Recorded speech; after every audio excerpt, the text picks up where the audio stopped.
Welcome to VBC on TV news. నేను మీనా. ముందుగా ఈనాటి ముఖ్యాంశాలు. రాజస్థాన్లో అభివృద్ధి ప్రాజెక్టులు ప్రారంభించిన ప్రధాని. దేశం వికసిత భారత దిశగా పురోగమిస్తుందని వ్యాఖ్య.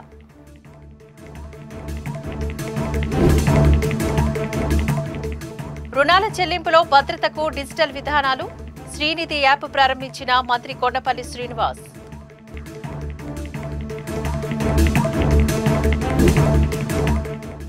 ఇరవై సూత్రాల పథకం అమల్లో మార్పులు అవసరం. పీఎంఓ సానుకూలంగా స్పందించిందన్న లంకా దినకర్.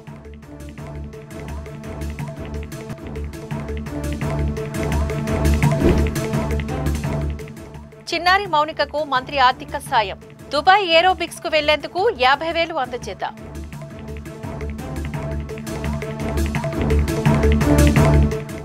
రాజస్థాన్లో బికనీర్ జిల్లాలో ఒక్కరోజు పర్యటనలో ఉన్న ప్రధాని మోదీ 26,000 కోట్ల రూపాయల విలువైన మౌలిక సదుపాయాలు, కనెక్టివిటీ ప్రాజెక్టులను ప్రారంభించారు. ప్రధాని తొలుత భారత వైమానిక దళానికి చెందిన నల్ ఎయిర్ బేస్ కు చేరుకుని అక్కడి దేశ్నోక్లోని కర్ణిమాత ఆలయంలో ప్రార్థనలు చేశారు. చురు సాదుల్పూర్ రైలు మార్గానికి ఆయన భూమి పూజ చేశారు. విద్యుదీకరించిన రైల్వే మార్గాలను జాతికి అంకితం చేశారు. సరిహద్దు కనెక్టివిటీని పెంచేందుకు వీలుగా ప్రతిపాదించబడిన 4,850 కోట్ల రూపాయల విలువైన జాతీయ రహదారి ప్రాజెక్టులను ప్రారంభించారు. అనంతరం పలానాలో జరిగిన ప్రజా ర్యాలీలో ప్రధాని ప్రసంగించారు. దేశంలో అన్ని వ్యవస్థలు ఆధునీకరణ దిశగా పురోగమిస్తున్నాయని ప్రధాని పేర్కొన్నారు. విమానాశ్రయాలు, రైల్వే స్టేషన్లు, పోర్టులు మొదలైనవి అత్యాధునిక సౌకర్యాలతో అభివృద్ధి చెందుతున్నాయని చెప్పారు. వికసిత్ భారత్ లక్ష్యంగా దేశంలో వివిధ రంగాలు అంతర్జాతీయ స్థాయిలో పోటీ పడుతున్నాయని, గడిచిన 11 ఏళ్లగా దేశంలో జరిగిన మార్పులు దేశ సర్వతోముఖాభివృద్ధికి సూచికలని పేర్కొన్నారు. मैं यहाँ पर करणी माता का आशीर्वाद लेकर आपके बीच आया हूँ। करणी माता के आशीर्वाद से विकसित भारत बनाने का हमारा संकल्प और मजबूत हो रहा है। थोड़ी देर पहले विकास से जुड़ी 26,000 करोड़ रुपए की परियोजनाओं का यहाँ शिलान्यास और लोकार्पण हुआ है। मैं इन परियोजनाओं के लिए देशवासियों को, राजस्थान के मेरे भाई बहनों को बहुत बहुत बधाई देता हूं। साथियों, विकसित भारत बनाने के लिए आज देश में आधुनिक इंफ्रास्ट्रक्चर बनाने का बहुत बड़ा महायज्ञ चल रहा है। हमारे देश की सड़कें आधुनिक हो, हमारे देश के एयरपोर्ट आधुनिक हो, हमारे यहाँ रेल और रेलवे स्टेशन आधुनिक हो, इसके लिए पिछले 11 साल में अभूतपूर्व गति से काम किया गया है। साथियों, राजस्थान में पीएम सूर्यघर मुफ्त बिजली योजना भी तेजी से आगे बढ़ रही है। इस योजना से राजस्थान के 40,000 से ज्यादा लोग जुड़ चुके हैं। इससे लोगों का बिजली बिल 0 हुआ है और लोगों को सोलर बिजली पैदा करके कमाई का नया रास्ता भी मिला है। आज यहां बिजली से जुड़े कई प्रोजेक्ट का शिलान्यास और लोकार्पण हुआ है। इनसे भी राजस्थान को और ज्यादा बिजली मिलेगी। बिजली का बढ़ता उत्पादन भी राजस्थान में औद्योगिक विकास को नई गति दे रहा है। साथियों, राजस्थान की ये भूमि रेत के मैदान में हरियाली लाने वाले महाराजा गंगा सिंह जी की भूमि है। हमारे लिए पानी का क्या महत्व है, यह इस क्षेत्र से बेहतर भला कौन जानता है। हमारे बीकानेर, श्रीगंगानगर, हनुमानगढ़, पश्चिम राजस्थान के ऐसे अनेक क्षेत्रों के विकास में पानी का बहुत बड़ा महत्व है। इसलिए एक तरफ हम सिंचाई परियोजनाओं को पूरा कर रहे हैं और साथ ही नदियों को जोड़ रहे हैं। पार्वती, काली सिंध, चंबल लिंक परियोजना से राजस्थान के अनेक जिलों को लाभ होगा। यहां की धरती, यहां के किसानों को फायदा होगा। పాకిస్తాన్ అంశంపై ప్రధాని మాట్లాడుతూ ఉగ్రదాడులకు పాల్పడుతున్న పాకిస్తాన్ భారీ మూల్యం చెల్లించక తప్పదన్నారు. ఉగ్రవాదానికి ప్రతిచర్యలను ఆ దేశ సైన్యం, ఆర్థిక వ్యవస్థ భరించాల్సి వస్తుందన్నారు. ఉగ్రవాదాన్ని ప్రోత్సహించే వ్యక్తులను, ప్రభుత్వాన్ని వేరుగా చూడలేమని పేర్కొన్నారు. పాక్ ఉగ్రవాదాన్ని ప్రోత్సహిస్తే ఆ దేశ ఆర్థిక పరిస్థితి చిన్నాభిన్నం అవుతుందని హెచ్చరించారు. ఉగ్రవాదం అంతానికే ఆపరేషన్ సింధూర్ చేపట్టామని, మరోసారి ఉగ్రదాడి జరిగితే అత్యంత కఠినంగా వ్యవహరిస్తామని స్పష్టం చేశారు. అణ్వాయుధాల బెదిరింపులతో భారత్ వెనక్కి తగ్గే ప్రసక్తే లేదని ప్రధాని ఉద్ఘాటించారు. ऑपरेशन सिंदूर ने आतंकवाद से निपटने के 3 सूत्र तय कर दिए हैं। पहला, भारत पर आतंकी हमला हुआ तो करारा जवाब मिलेगा। समय हमारी सेनाएं तय करेगी, तरीका भी हमारी सेनाएं तय करेगी और शर्तें भी हमारी होगी। दूसरा, एटम बम की गीदड़ बप्तियों से भारत डरने वाला नहीं है। और तीसरा, हम आतंक के आकाओं और आतंकी सरपरस्त सरकार को अलग अलग नहीं देंगे। శ్రీనిధి ఆంధ్రప్రదేశ్ డిజిటల్ విధానం ద్వారా లబ్ధిదారులు రుణాలను చెల్లించే ప్రక్రియకు శ్రీకారం చుట్టింది. మొబైల్ టెక్నాలజీ, బయోమెట్రిక్ విధానాల ద్వారా పేద మహిళలకు 48 గంటల్లోపు రుణాలను అందించేందుకు శ్రీనిధి చర్యలు చేపట్టింది. పారదర్శకత, భద్రత కోసం యూనియన్ బ్యాంక్ ఆఫ్ ఇండియాతో కలిసి శ్రీనిధి పేరుతో ఒక డిజిటల్ యాప్ ను రూపొందించింది. విజయవాడలో జరిగిన కార్యక్రమంలో మంత్రి కొండపల్లి శ్రీనివాస్ ముఖ్య అతిథిగా పాల్గొని యాప్ను ప్రారంభించారు. గత కొన్నేళ్లుగా అచేతనంగా ఉన్న సెర్ప్ విభాగానికి పూర్వ వైభవం తీసుకువచ్చిన అధికారులను అభినందించారు.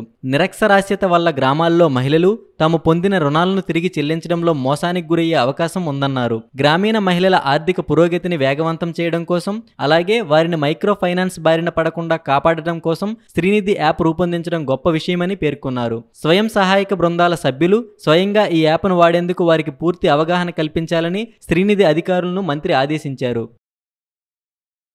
అంతేకాకుండా ఈరోజు వాళ్ళ సిఎస్ఆర్ ఫండ్స్తో ఈ యాప్ కావాల్సినటువంటి పూర్తి సహకారం అందిస్తూ వాళ్ళు కూడా వాళ్ళ తాలూకు ఇన్పుట్స్ ఇస్తూ ఒక పార్ట్నర్, డిజిటల్ పేమెంట్ పార్ట్నర్ కూడా అవ్వడం, వాళ్ళు భాస్కర్ గారికి, ఎస్ఎల్పిసి చైర్మన్ భాస్కర్ గారు అండ్ యూనియన్ బ్యాంక్ తరఫున వీళ్ళందరినీ కూడా రికగ్నైజ్ చేస్తూ ఈరోజు యాప్ లాంచ్ చేయడం అనేది చాలా సంతోషకరమని నేను భావిస్తున్నాను. ఎందుకంటే మేము గ్రామాల్లో తిరుగుతున్నప్పుడు కొంతమంది మహిళలు పేమెంట్ కట్టేటప్పుడు వాళ్ళకి 12 నెలల నుంచి 36 ఈఎంఐలు పడుతూ ఉంటాయి.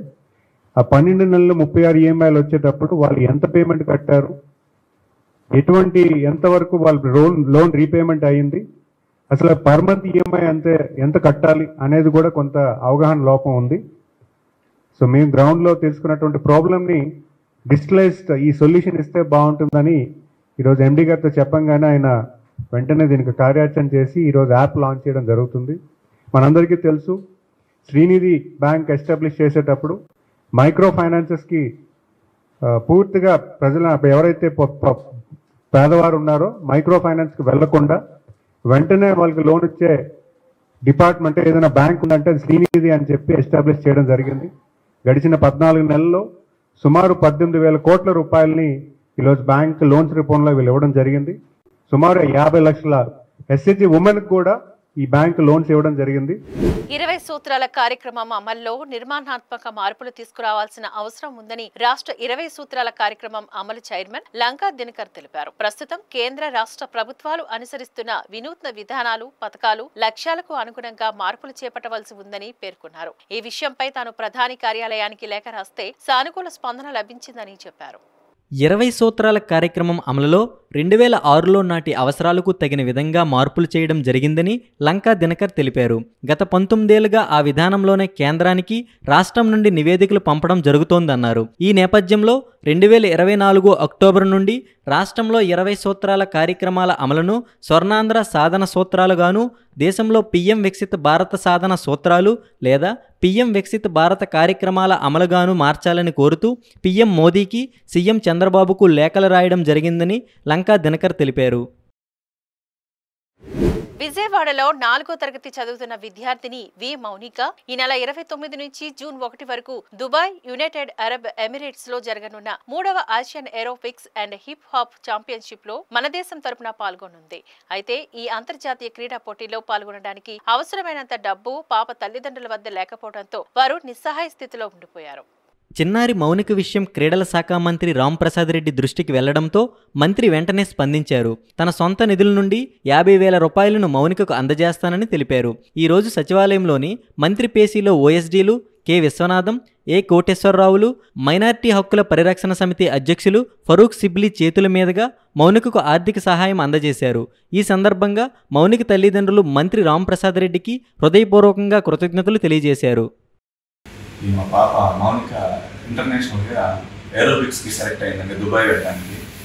మేము మినిస్టర్ గారు రాంప్రసాద్ రెడ్డి గారిని కలిస్తే ఆయన సానుకూలంగా స్పందించి ఎలాగైనా పాపను పంపించండి, పాప బాగా పెర్ఫామ్ చేస్తుందని సర్టిఫికేట్స్ అవి చూసి కొంత సహాయం చేస్తారు, మీరు పాప నిరుత్సాహపరచకండి, పాపను పంపించండి అని ఎంతో మంచితనంగా మాట్లాడి మమ్మల్ని బాగా ఎంకరేజ్ చేసి మేము అసలు వెళ్ళాలా వద్దా అనే ఒక ఆలోచన ఉంటే మీకు ఏ రకమైన సపోర్ట్ కావాలన్నా గవర్నమెంట్ నుంచి కూడా ఇప్పిస్తామని చెప్పి మమ్మల్ని ఎంతో ప్రోత్సహించిన మంత్రి గారు రాంప్రసాద్ రెడ్డి గారికి, అలాగే మన సీఎం చంద్రబాబు నాయుడు గారికి, మా అపార్ట్మెంట్లో నుండి మాకు అంతా సపోర్ట్ కంపెనీ షిబ్లీ గారికి ధన్యవాదాలు తెలియజేస్తూ, మీ ఆఫీస్ స్టాఫ్ కూడా అందరూ మమ్మల్ని ఎంత బాగా రిసీవ్ చేస్తున్నారని మేము ఎంతో భయపడుతూ వచ్చామండి. ఇక్కడ ఏమంటారో ఏంటో అని చాలా సంతోషంగా ఉందండి. ధన్యవాదాలండి. Thank you. రాంప్రసాద్ రెడ్డి మామగారికి ఇంకా మా షెఫ్లీ గారికి చాలా చాలా థ్యాంక్స్. నేను దుబాయ్ వెళ్ళి ఎలాగైనా గోల్డ్ మెడల్ తెచ్చుకొని చూపిస్తాను. ప్రజా సమస్యల పరిష్కారం కోసం డిప్యూటీ సీఎం పవన్ కళ్యాణ్ వినూత్న కార్యక్రమానికి శ్రీకారం చుట్టారు. వెండి తెరపై ప్రత్యక్ష ప్రసారం ద్వారా మంగళగిరిలోని క్యాంపు కార్యాలయం నుంచి ప్రజలతో ముఖాముఖి నిర్వహించారు. శ్రీకాకుళం జిల్లా టెక్కలి మండలం రావివలస గ్రామస్తులతో మాట్లాడారు. మన ఊరు మాటామంతి పేరుతో చేపట్టిన ఈ కార్యక్రమాన్ని టెక్కలలోని భవానీ థియేటర్లో నిర్వహించారు. పంచాయతీరాజ్ గ్రామీణాభివృద్ధి శాఖ ఆధ్వర్యంలో అమలు చేస్తున్న వివిధ అభివృద్ధి పనులపై ఆయన వివరాలు అడిగి తెలుసుకున్నారు. ప్రజల సమస్యలను పరిష్కరించేలా సంబంధిత అధికారులకు ఆదేశాలను జారీ చేశారు. జపాలి హనుమాన్ కు తిరుమల తిరుపతి దేవస్థానం తరపున చైర్మన్ బిఆర్ నాయుడు పట్టు వస్త్రాలను సమర్పించారు. జపాలి హనుమాన్ దేవాలయం పండితులు ఆయనకు పూర్ణకుంభ స్వాగతం పలకగా ఎండోమెంట్ అధికారులు లోపలికి ఆహ్వానించారు. అర్చకులు ఈ సందర్భంగా స్వామివారికి ప్రత్యేక హారతులిచ్చారు. చైర్మన్ కు స్వామివారి సింధూర వస్త్రం, తీర్థ ప్రసాదాలను అందజేశారు. తరతరాలుగా వస్తున్న సంప్రదాయం ప్రకారం జపాలి హనుమాన్ కు పట్టు వస్త్రాలు సమర్పించడం ఎంతో సంతోషంగా ఉందని, భక్తులందరికీ హనుమాన్ అనుగ్రహం కలగాలని కోరుకుంటున్నానని టీటీడీ చైర్మన్ ఈ సందర్భంగా వ్యాఖ్యానించారు. హనుమాన్ జయంతి సందర్భంగా శ్రీవారి పట్టు వస్త్రాలు సమర్పించడం జరిగింది. ఇది తరతరాలుగా వస్తున్నటువంటి ఆచారం. ఈ సందర్భంగా శ్రీవారి దగ్గర నుంచి పట్టు వస్త్రాలు ఈరోజు సమర్పించడం జరిగింది. ఓం నమో వెంకటేశ్వర. షెడ్యూల్ కులాలకు 15% ఉద్యోగాల కోటాలో రోస్టర్ విధానాన్ని తెచ్చి ముందు వరుసలో మాలలకు 8% కేటాయింపులు చేయడం వల్ల మాదిగలకు మళ్లీ అన్యాయమే జరిగిందని ఎంఆర్పీఎస్ రాష్ట్ర అధ్యక్షులు పి వెంకటేశ్వరరావు అసహనం వ్యక్తం చేశారు. విశాఖలోని ఓ ప్రైవేట్ హోటల్లో జరిగిన మీడియా సమావేశంలో ఆయన మాట్లాడుతూ రాజీవ్ రంజన్ కమిషన్ రిపోర్ట్ ను అనుసరిస్తూనే సీఎం చంద్రబాబు రోస్టర్ విధానాన్ని ప్రవేశపెట్టారని, దీని ద్వారా మాదిగలు 2వ స్థానానికి నెట్టబడి 6% మాత్రమే ప్రయోజనం చేకూరుతుందని అసంతృప్తి ఆసక్తిని వ్యక్తం చేశారు. 30 ఏళ్లుగా ఎస్సీ వర్గీకరణ కోసం చేసిన పోరాటం సమన్యాయం కోసమేనని, కానీ ఇప్పుడు కూడా తమకు నిరాశే మిగిలిందని అన్నారు. ఇప్పటి వరకు రిజర్వేషన్ ఫలాలు పొందని వర్గాలను ముందు వరుసలో పెట్టమని సుప్రీంకోర్టు చెప్పిందని, అయినా ప్రభుత్వం దాన్ని పాటించడం లేదని వాపోయారు. దీనిపై ప్రభుత్వం పునఃసమీక్షించాలని డిమాండ్ చేశారు. నా పేరుపోగు వెంకటేశ్వరరావు మాదిగ, ఏపీ ఎంఆర్పీఎస్ రాష్ట్ర అధ్యక్షులు, తెలుగు రాష్ట్రాల సమన్వయకర్త. ఈరోజు విశాఖపట్నం టౌన్ బుద్ధుల్ పార్కులో, ఈ విశాఖపట్నంలో రాజకీయాల్లో సీనియరు, అలాగే ఎంఆర్పీఎస్ ఉద్యమానికి చేదోడు వాదోడుగా మొదటి నుంచి ఉంటూ ఈ ఉద్యమాన్ని ఈ జిల్లాలో ప్రోత్సహించిన వ్యక్తి, ఈ కార్యక్రమానికి అధ్యక్షత వహించిన పెద్దాడ రమణ గారికి ఈ సందర్భంగా ప్రత్యేక అభినందనలు తెలియజేస్తా ఉన్నాను. మేము వచ్చిన ముఖ్య ఉద్దేశం ఎస్సీలను ఏబిసిడి గ్రూపులుగా వర్గీకరించడం ద్వారా విద్యా, ఉద్యోగ, రాజకీయ, సంక్షేమ రంగాల్లో మాదిగ ఉపకులాలు దాదాపుగా 80 స్వతంత్రం వచ్చి 80 ఏళ్ళు అవుతున్నా ఇప్పటి వరకు కూడాను ఏ రకమైన ఎదుగుదల లేకుండా అన్ని రంగాల్లో వెనకబడిపోయినటువంటి ఈ జాతిని అన్ని రంగాల్లో సమగ్ర స్థాయికి నడిపించాలన్న లక్ష్యంతో 1994లో ఎంఆర్పిఎస్ గా మేము ఏర్పడి 30 ఏళ్లుగా ఎస్సీలను ఏబిసిడి గ్రూపులుగా వర్గీకరించాలని పోరాటాలు చేసిన విషయం ఉమ్మడి ఆంధ్రప్రదేశ్ ప్రజానికానికి తెలిసిందే. అయితే ఈ ఉద్యమానికి అనేక రాజకీయ పార్టీలు మద్దతు ఇచ్చాయి. అనేక సార్లు సుప్రీంకోర్టు, హైకోర్టులో కూడా వెళ్ళటం జరిగింది. ఆ తర్వాత చంద్రబాబు నాయుడు గారు 1994 నుంచి 98లో మాదిగల ఆత్మగౌరవ సభకు వచ్చి మీకు సామాజిక అన్యాయం జరిగింది, న్యాయం చేసే బాధ్యత నాది అని మాదిగలకు అండగా నిలబడతానని చెప్పిన తర్వాత మేము ఇప్పటి వరకు 30 ఏళ్లలో చంద్రబాబు నాయుడు గారికే మాదిగల అండగా నిలబడి ఓట్లేసి గెలిపించడం ప్రతి సందర్భంలో జరిగింది. అయితే చంద్రబాబు నాయుడు గారు ఇటీవల కాలంలో ఎస్సీ వర్గీకరణ చేస్తానని ఎన్నికలకు ముందు చెప్పటం వల్ల నిన్నటి ఎన్నికల్లో ఆంధ్రప్రదేశ్లో 35 మాదిగ సంఘాలు ఆయనకు అండగా నిలబడి అధికారంలోకి రావడానికి మాదిగలు శక్తి వంచన లేకుండా కృషి చేశారు. అయితే 2024 ఆగస్టు 1వ తేదీన సుప్రీంకోర్టు భారతదేశంలో 1150 షెడ్యూల్ కులాలు ఉన్నాయి, 630 ట్రైబల్స్ ఉన్నారు, వీళ్ళందరిలో కొన్ని కులాలు రిజర్వేషన్లు అందక వాళ్ళు అన్ని రంగాల్లో వెనకబడ్డారు కాబట్టి రిజర్వేషన్లు సక్రమంగా అందని కులాలకు మొదటి వరుసలో మొదటి ప్రాధాన్యత ఇవ్వమని సుప్రీంకోర్టు చెప్పిన తర్వాత మొట్టమొదటిగా చంద్రబాబు నాయుడు గారు గతంలో నేను చేసింది నేనే, ఇప్పుడు చేయబోయేది కూడా నేనే అని చెప్పి చంద్రబాబు నాయుడు గారు అధికారంలోకి వచ్చిన తర్వాత కూడా భరోసా ఇచ్చారు. ఆ ఇచ్చిన తర్వాత కూడా ఆయనకి కృతజ్ఞత యాత్రలో పెట్టి రాష్ట్రం అంతా కూడాను గతంలో చేసింది ఆయన గతంలో చేయటం వల్ల 22,500 ఉద్యోగాలు మాదిగొప్పు కులాలకు వచ్చాయి. కాబట్టి ఎంతో కొంత తెలుగుదేశం పార్టీ అధినాయకుడైనటువంటి చంద్రబాబు నాయుడు గారి ద్వారా మాదిగలకు మేలు జరిగిందని నిన్నటి ఎన్నికల్లో కూడా మేము సపోర్ట్ చేశాం. సుప్రీంకోర్టు తీర్పు తర్వాత కూడా వర్గీకరణ చేస్తాడని పూర్తి నమ్మకం, విశ్వాసం కలిగి ఉన్నాం. అయితే రాజీవ్ రంజాన్ మిశ్రా కమిషన్ వేశారు, కేబినెట్ తీర్మానం ఆమోదం తెలిపారు, అసెంబ్లీలో చర్చకు తీసుకొచ్చారు. అంటే చాలా వేగవంతంగా చేసినందుకు మేము చాలా ఆనందపడ్డాం. కానీ రాజీవ్ రంజాన్ మిశ్రా కమిషన్ నివేదికని అసెంబ్లీలో చెప్పేటప్పుడు 7.5% అంటే 15% షెడ్యూల్ కులాలకు ఇవ్వాల్సినటువంటి రిజర్వేషన్లలో 7.5% మాలలకు ఇస్తాం, 6.5% మాదిగలకు ఇస్తాం, 1% ఉపకులాలకు ఇస్తామని రాజీవ్ రంజాన్ ఏకసభ్య కమిషన్ ఒక నివేదిక ఇచ్చింది. ఆ సందర్భంగా చంద్రబాబు నాయుడు గారు కూడా దాన్ని ఆమోదిస్తూనే ఆయన మరొక మాట చెప్పాడు. ఆయన ఏమంటాడంటే రోస్టర్ పాయింట్ల సిస్టాన్ని తీసుకొచ్చాడు. ఆయన ఈ రోస్టర్ పాయింట్లు ఏదైతే ఉన్నదో 200 ఉద్యోగాలు వస్తే ఆ 200 ఉద్యోగాల్లో మీ షెడ్యూల్ కులాలకు ఇవ్వాల్సినటువంటి కోటాలో మొదటి కోటా 100 ఉద్యోగాలు ఇస్తాం. ఆ 100 ఉద్యోగాల్లో మీ 15% రిజర్వేషన్ ఏదైతే ఉన్నదో మాలలకి మొదటి వరుసలో 8% ఇస్తాం, రెండో వరుసలో మాదిగలకి 6% ఇస్తామని చెప్పడం జరిగింది. దాన్ని మేము తిరస్కరిస్తున్నాం. ఎందుకనంటే 30 ఏళ్లుగా మాదిగలు పోరాటం చేసింది సమన్యాయం చెయ్యమనే, ఏబిసిడి వర్గీకరణ చెయ్యమనే, అన్ని రంగాల్లో నష్టపోయిన ఈ జాతికి చంద్రబాబు నాయుడు గారు చేస్తారనే నమ్మకం పెట్టుకునే ప్రతి సందర్భంలో ఆయనకు మేము మద్దతునిచ్చాం. కానీ ఈ రోజున మేము ఏమంటున్నామంటే 8% ఇవ్వడం అనేది ఇది చాలా తీరనే అన్యాయం అని చెప్తా ఉన్నాం. ఎందుకు? సుప్రీంకోర్టు ఏం చెప్పిందంటే ఇప్పటి వరకు రిజర్వేషన్లు అందనటువంటి కులాలకి మొదటి వరుసలో ఇవ్వమని చెప్పింది. అందుకు భిన్నంగా చంద్రబాబు నాయుడు గారు అన్ని రంగాలలో అభివృద్ధి చెంది రిజర్వేషన్ ఫలాలు పొందినటువంటి మాల సోదరులకి మొదటి వరుసలో 8% ఇస్తాం, మీకు 6% ఇస్తాం తర్వాత అని అంటే ఇవాళ 100 ఉద్యోగాలు పడటమే కష్టమైన ఈ నేపథ్యంలో 200 ఉద్యోగాలు ఎప్పుడుకు వచ్చి మాకు సమన్యాయం జరిగేను. కాబట్టి మేము ఏమంటున్నామంటే మేము చంద్రబాబు నాయుడు ప్రభుత్వానికి వ్యతిరేకం కాదు, గతంలో చేసింది ఆయనే, ఇప్పుడు చేయబోయేది కూడా ఆయనని మేము పూర్తి నమ్మకంతో కలిగి ఉన్నాం. అదే సందర్భంలో ఈ రోస్టర్ పాయింట్లలో మేము వ్యతిరేకిస్తున్నది ఏమిటంటే 7% మాదిగలకు ఇవ్వండి, 7% మాలలకు ఇవ్వండి. ఉపకులాలకు 1% ఇవ్వండి, ఇదే సమానాయం. మరి 30 ఏళ్ళు పోరాటం మేము చేసింది దేనికే ఈ సందర్భంగా మేము అడుగుతా ఉన్నాం. కాబట్టి పక్కనున్నటువంటి తెలంగాణ రాష్ట్రంలో నీ శిష్యుడైనటువంటి రేవంత్ రెడ్డి 15% రిజర్వేషన్లని మాలమాదిగల మధ్య వివాదాలు లేకుండా ఆయన సమగ్ర చట్టం తీసుకురావటం వల్ల అన్ని కులాలు కూడా ఆయన అభినందిస్తూ ఉన్నాయి. మాదిగ నాయకుడు పెద్దాడ రమణ మాట్లాడుతూ మాదిగలకు రాజకీయంగా కూడా అన్యాయం జరుగుతోందని, నామినేటెడ్ పోస్టుల భర్తీలో తగిన ప్రాధాన్యత ఇవ్వాలని డిమాండ్ చేశారు. ఒక మాదిగ కులస్తులుగా పుట్టి ఈ రోజుకి కూడా రాజకీయ ప్రాధాన్యత లేకుండా పోవడం చాలా బాధాకర విషయాన్ని అనుకుంటాను. ఎందుకంటే ఏ పార్టీ వచ్చినా దాన్ని కొమ్ము కాసి ఈ రోజు ముందుకు తీసుకెళ్లే వ్యక్తి ఎవరంటే ఒక మాదిగ కులస్తులు. అదేవిధంగా ఈరోజు ప్రభుత్వాలు ఏర్పడిన తర్వాత కూడా మమ్మల్ని వాడుకొని పక్కన పెట్టడం చాలా ఇబ్బందికర విషయాన్ని కూడా ముఖ్యంగా మనం చేస్తాం. అదేవిధంగా రేపు నామినేటెడ్ పోస్టుల్లో కూడా మాదిగ సరైన ప్రాధాన్యత ఇవ్వాలి. అదేవిధంగా మరి నేను మొన్న పాయికిరాపేటలో ఎమ్మెల్యే క్యాండిడేట్ నేను టికెట్ జస్ట్ మిస్ అయింది జనసేన పార్టీ నుంచి.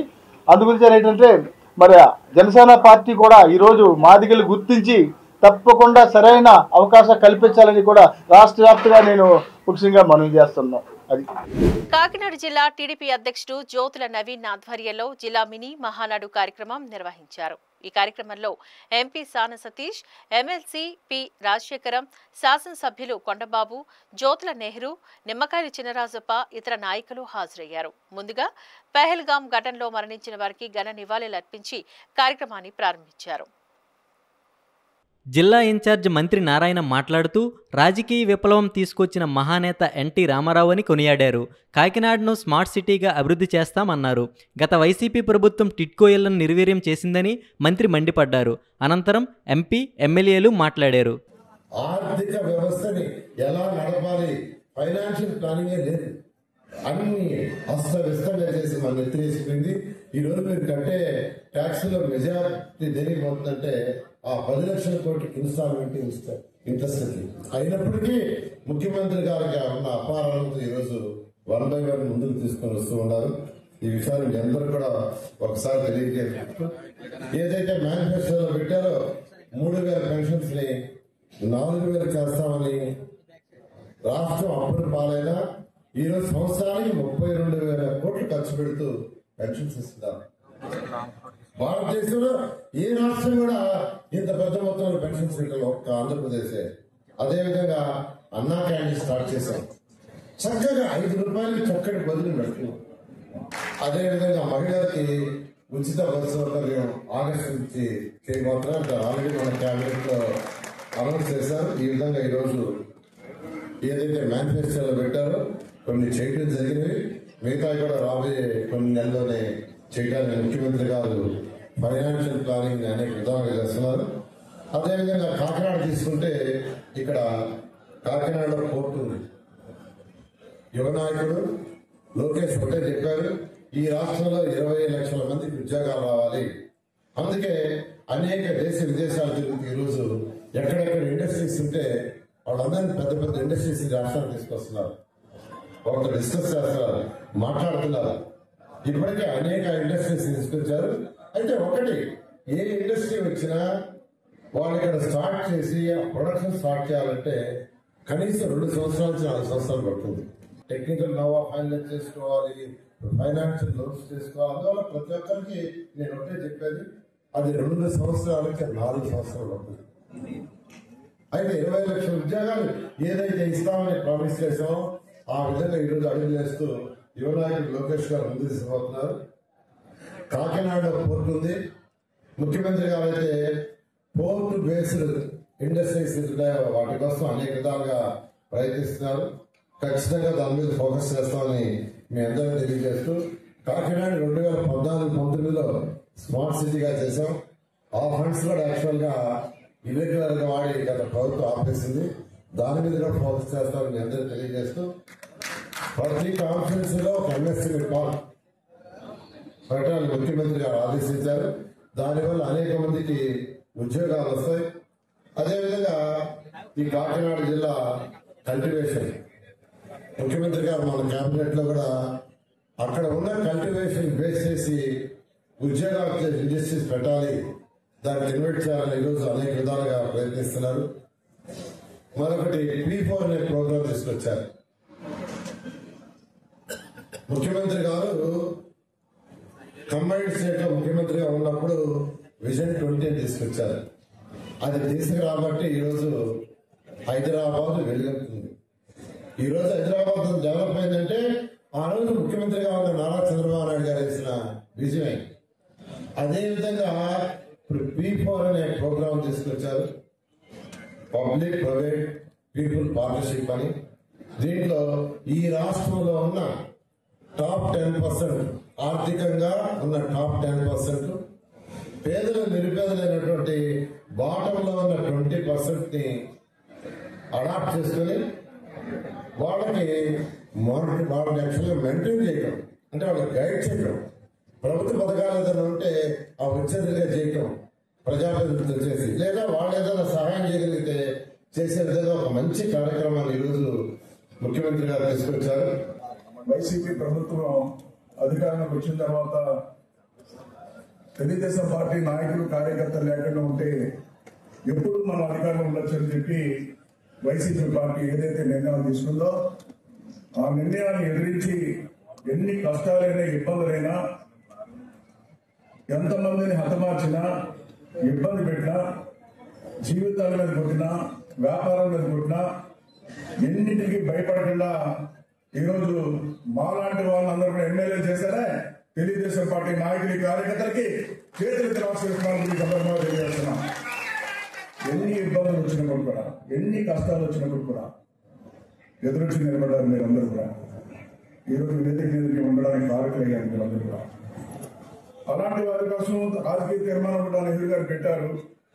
కానీ అది నేను మాట్లాడిన కానీ దాన్ని కూడా నేను బలపరుస్తున్నానని కూడా ఈ సందర్భంగా తెలియజేస్తున్నా. అదేవిధంగా చూసుకున్నట్టయితే ఈ రోజున వచ్చినప్పుడు చూసాం, చాలా మంది సైనికులు ఎదురెళ్లి పోరాటం చేసి మనకి గౌరవాన్ని నిలబెట్టారు. ఈ దేశానికి సైనికులు అనడంలో ఈ రాష్ట్రంలో అనేక పార్టీలు ఉన్నాయి, ఎన్నో పార్టీలు చూసాం. కానీ తెలుగుదేశం పార్టీకి ఉన్న సైనికులు ఏ పార్టీకి లేరు. చేతులెత్తి నమస్కరిస్తున్నాను కూడా సందర్భంగా తెలియజేస్తున్నాం. అయితే వారిని కాపాడుకోవాల్సిన బాధ్యత ఈ పార్టీ మీద, మా పైన, అందరిపైన ఉంది అని ఈ సందర్భంగా తెలియజేసుకుంటూ ఈ రోజున అనేక తీర్మానాలను ప్రవేశపెట్టారు. ఈ రోజున మన తీర్మానాలన్నీ కూడా మళ్ళీ రాష్ట్ర పార్టీకి ఇచ్చి తీర్మానాలు చేసి ఇవన్నీ కూడా అభివృద్ధి చేసుకోవడానికి. అది చెప్పాలంటే మహానాడు తెలుగుదేశం పార్టీ నాయకుల కార్యకర్తల కోసం కాదు. ఈ మహానాడు ఇది చెప్పాలంటే ఇది గొప్ప వేదిక. ఈ మహానాడు అంటే మనం చేసి చెప్పుకుంటూ అదేవిధంగా ఏం చేస్తే బాగుంటుంది కూడా ప్రజల నుంచి అభిప్రాయాలు తీసుకుని, నాయకుల దగ్గర అభిప్రాయాలు తీసుకుని ఈ తీర్మానాల ద్వారా భవిష్యత్తులో మన పార్టీ బలపడడానికి కూడా ఉపయోగపడే కార్యక్రమం, అదేవిధంగా ప్రజలకు కూడా మేలు చేసే కార్యక్రమాన్ని కూడా ఈ సందర్భంగా తెలియజేస్తుంది ఈ మహానాడు. ఇప్పుడే చాలా విషయాలు కొత్త విషయాలు చెప్పారు. అన్ని కూడా ఇవన్నీ తీర్మానాలు పెట్టుకుంటాం. రాజకీయ విప్లవాన్ని తీసుకురావడం, ఈ రాజకీయ విప్లవం అనేది ఆయన తీసుకున్నటువంటి నిర్ణయాలు ఒకసారి చూస్తే ఈ 45 సంవత్సరాల పైబడి పార్టీ ఈనాడు మనగలుగుతుంది అంటే ఆయన విధానాలే కారణం అని చెప్పక తప్పదు. ఒకటి,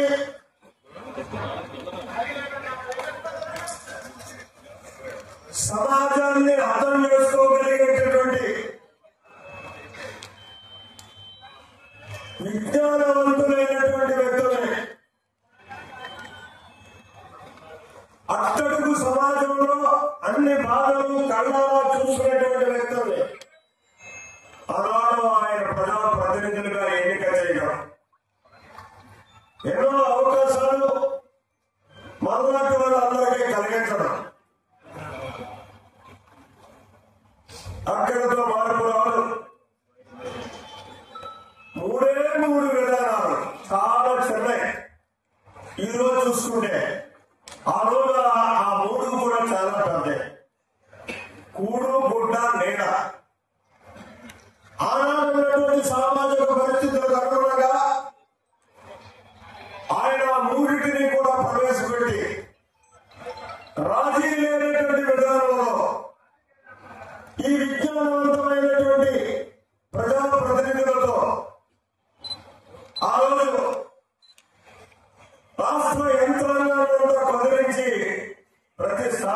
అందరికీ కూడా అన్ని విధంగా సంక్షేమాన్ని అందించాడు.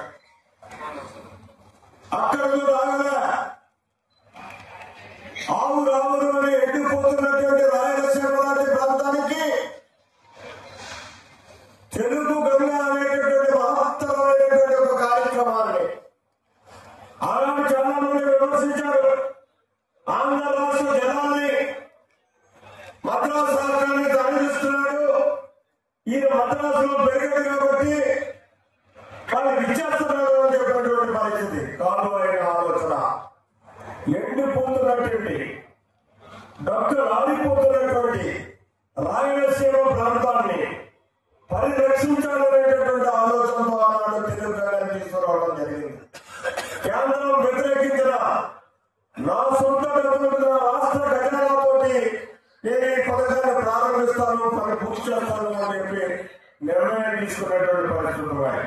యావత్ రాయలసీమకి కూడా నాడు 80% రాయలసీమ ప్రాంతానికి మంచి నీటిని ఇవ్వడం, సాగునీటిని ఇవ్వడం జరిగింది. అంటే నేను నా టికెట్ రాని సమయంలో కూడా చంద్రబాబు నాయుడు గారిని అడిగి ఈ రెండే అడిగాను. నేను పదవి అడగలేదు. ఏదే ఆధునీకరణ ప్రారంభించాలి, అదేవిధంగా పురుషోత్తపట్నాన్ని తిరిగి ప్రారంభించాలని అడిగాం. పురుషోత్తపట్నాన్ని తిరిగి ప్రారంభించారు. ఇప్పుడు 2 పంటల సస్యశాలంగా పండుతుంది. అలాగే ఏదే ఆధునీకరణ 2వ ఫేజ్ కూడా ఎట్టి పరిస్థితుల్లోనే ప్రారంభించాలి, రైతులకు కావాల్సిన అవసరం అని చెప్పి ఈ సభ ద్వారా తెలియజేయడం జరుగుతుంది. అలాగే SEZ లో పరిశ్రమలు రాలేదు అని అన్నారు. దాంట్లో చంద్రబాబు నాయుడు గారు ఏలేరు ఫేజ్ 2 శంకుస్థాపన చేసిన రోజునే ఒక ప్రైవేట్ రిఫైనరీ సౌదీ నుంచి వాళ్ళతో MOU అవడం, మరి వైబిలిటీ గ్యాప్ ఏదైతే ఉందో ఆ గ్యాప్ ఫండ్ కూడా సుమారు 1000 కోట్ల రూపాయలతో ఆ ఫండ్ కూడా రాష్ట్ర ప్రభుత్వం కడుతుందని వారితో MOUలో ఎంటర్ అవడం, మరి పనులు ప్రారంభించే విధంగా ముందుకెళ్లే సమయంలోనే తెలుగుదేశం పార్టీ మన పార్టీ ఓడిపోవడం జరిగింది. తర్వాత జగన్మోహన్ రెడ్డి ఆ SEZని వారి బంధువులు ఎవరైతే ఉన్నారో GMRని బెదిరించి అరవిందో కంపెనీకి దారాదత్తం చేయడం జరిగింది. అరవిందో కంపెనీకి దారాదత్తం చేయడం వల్లనే అక్కడ ఇండస్ట్రీస్ రాకుండా అయ్యింది. ఎందువల్లంటే అది ఒక ప్రైవేట్ SEZ కింద అయిపోయింది. పార్టీ ఉంటుందా లేదా అని చాలా మంది యామాయమీలు, రాజకీయ అనుభవం ఉన్న పెద్ద పెద్ద వ్యక్తులు అనుమానపడ్డ పరిస్థితి. ఒక పక్క చంద్రబాబు నాయుడు గారు, ఒక పక్క లోకేష్ గారు కూడా ప్రతి కార్యకర్తతోటి మాట్లాడి టెలికాన్ఫరెన్స్లు పెట్టి పొద్దున్న లెగిస్తే 9 గంటలకు ఫోన్ రింగ్ అయిపోయేది. 11:30, 12 గంటల వరకు కూడా టెలికాన్ఫరెన్స్ లో మనందరినీ కూడా మోటివేట్ చేసి మీకు నేనున్నాను, రాష్ట్ర సమస్యల మీద, వారు చేసే తప్పుల మీద పోరాడండి అని మనకు ముందుకు నడిపించిన వ్యక్తి చంద్రబాబు నాయుడు గారు, లోకేష్ గారు. తద్వారా నెమ్మదిగా వాళ్ళు చేసే తప్పులన్నింటినీ కూడా బయట పెట్టి రోడ్డెక్కి పోరాడి మళ్ళీ గవర్నమెంట్ తెచ్చుకున్న ఘనత ఈ కార్యకర్తల కాదా అని నేను అడుగుతున్నాను సోదరులారా. అటువంటి కార్యకర్తని మనం విస్మరించే పరిస్థితికి రోజు రోజుకి కూడా వచ్చేస్తుంది. అంటే అందులోనూ ప్రత్యేకంగా నా కాకినాడ పార్లమెంటులో పార్టీ పరిస్థితి ఏంటా అని ఆలోచించుకునే విధంలో మనం వెళ్ళిపోతున్నాము. అంటే ఏ విధమైన నిర్ణయాలు తీసుకుంటున్నాం, ఇక్కడ ఉన్న కార్యకర్త కానీ నాయకుడు కానీ ఎటువంటి భరోసాని కల్పిస్తున్నాం. ఏ కార్యకర్తకైనా ఏ నాయకుడికైనా సరే కేజీలు బంగారం పట్టకాలతో, కోట్ల రూపాయల పట్టాలతో నేను ఉన్నాను, పార్టీ మీ వెనకాలంది, మీకు ముందు ఉన్నానండి అని చెప్పితే చాలా అంటే వదులుకుని వచ్చే కార్యకర్తలు ఈ తెలుగుదేశం పార్టీలో ఒక్క సంఖ్యలో ఉన్నారు. అటువంటి కార్యకర్తని విస్మరించే పరిస్థితి పెద్దలు మీరు తీసుకోకూడదు. రోజు రోజుకి కూడా బలహీనపడే పరిస్థితి వస్తుంది. ఈ రాష్ట్ర ప్రజల చేతిలో ఉన్నది ఓటు. ఆ ఓటుకి ఎవరు కూడా అతీతులు కాదు. మంచి చేస్తే మంచి చేశారంటారు, చెడు చేస్తే చెడు చేశారంటారు. 151 సీట్లు ఇచ్చి తెలుగుదేశం పార్టీ ఉంటాదా లేదా ఈ రాష్ట్రంలో ఉన్న పరిస్థితులకి 11 సీట్లు ఇచ్చి వైసీపీని పక్కనే కూర్చోబెట్టిన ఘనత ఈ కార్యకర్తలు కాదా? ఈ రాష్ట్ర ప్రజలది కాదా? అటు రాకుండా కాపాడుకోవాల్సిన బాధ్యత ఇక్కడ స్టేజ్ మీద ఉన్న నాయకులు కానీ రాష్ట్ర నాయకులు కానీ ఖచ్చితంగా ఉంది. ఈ వార్తలు ఇంతటితో సమాప్తం. మరిన్ని విశేషాలతో మళ్ళీ కలుద్దాం.